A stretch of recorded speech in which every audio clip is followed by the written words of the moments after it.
Nama saya Uli Komalasari.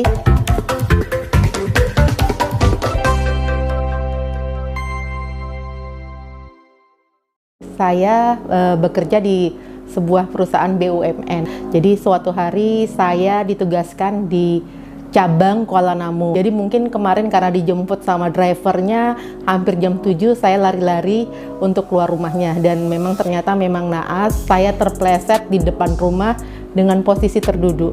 Saat saya terduduk itu memang sakit, tapi saya nggak bisa teriak, nggak bisa ngapa-ngapain. Jadi sekitar 2 menitan itu saya bener-bener duduk, nggak bergerak, baru bisa teriak mungkin setelah 2 menit.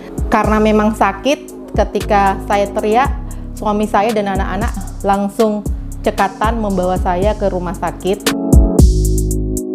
Jadi mereka cuman men-scan saya aja dan menginformasikan, Pak, tidak ada tulang yang patah gitu kan. Ibu mudah-mudahan sehat-sehat saja. Akhirnya kami pulang, tapi saya tidak bisa duduk. Jadi saya terbaring di tempat tidur. Karena suami saya serem juga ya kan. Jadi saya pura-pura bilang nggak sakit kok, mungkin kaget aja gitu kan. Tapi ternyata sampai sore saya tidak bisa bergerak gitu kan.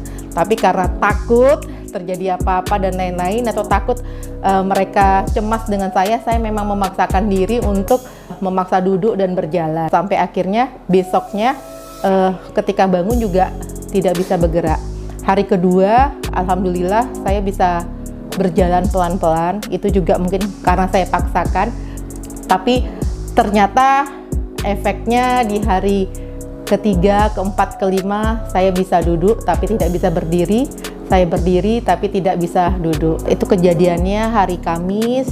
Hari Senin saya sudah bekerja lagi, tetapi tidak jauh ya, masih di dalam kota saja. Saya sudah bilang sama kantor bahwa saya masih belum bisa leluasa bergerak. Oke, saya bilang saya bantu. Karena kalau di rumah juga saya nggak bergerak, saya merasa nggak sehat gitu kan. Tapi ternyata saya bisa duduk, tidak bisa berdiri. Ketika berdiri, tidak bisa duduk. Dan itu benar-benar sudah merasa sangat nyeri. Saya teringat kemarin ya sama teman juga sebelum kejadian juga dirawat juga katanya di rumah sakit, yaitu Kak Husna. Jadi Kak Husna bilang, ayo sama-sama aja kita ke Profesor Rida di Malahayati, kita konsul sama-sama.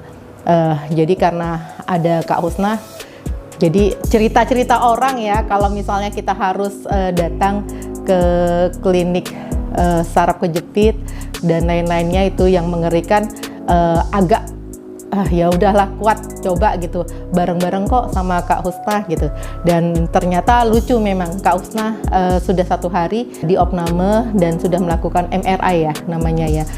Kak Husna juga udah nggak apa-apa kok katanya kan. MRI itu memang memastikan kondisinya gitu kan. Saya juga ketika disampaikan sama profesor juga ya memang harus gitu kan. Kalau kita melihat kondisi kita secara luar, mungkin kita nggak bisa ketahuan gimana kondisi kita di dalam. Karena waktu kaki saya diangkat sama Prof juga, saya hampir mau menjerit juga sih sebenarnya, sakit gitu kan. Jadi